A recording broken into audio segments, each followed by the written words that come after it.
This is the Cholo News Report for Tuesday 29 January 2019.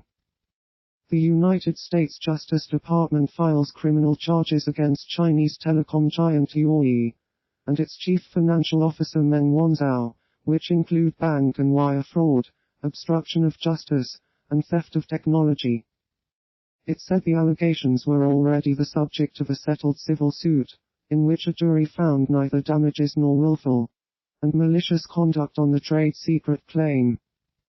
United States President Donald Trump's administration has reinstated all sanctions on Iran removed under a 2015 nuclear deal, and recently imposed even stricter measures, hitting oil exports, shipping and banks.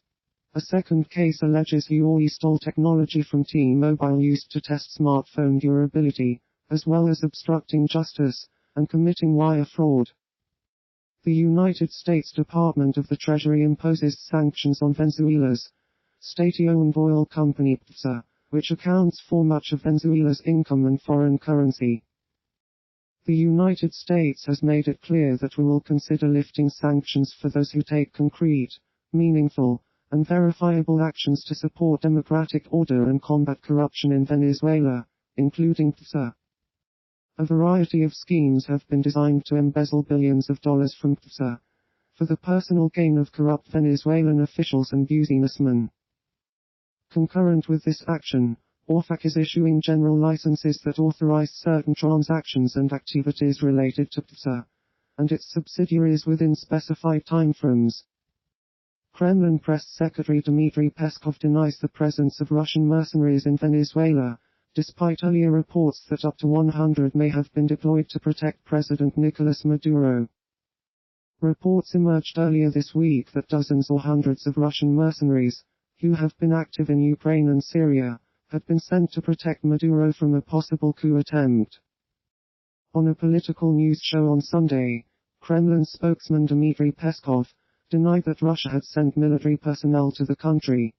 Another $3 billion loan from Russia was used to buy weapons, including assault rifles, warplanes and helicopters, making Venezuela the largest operator of Russian military equipment in South America.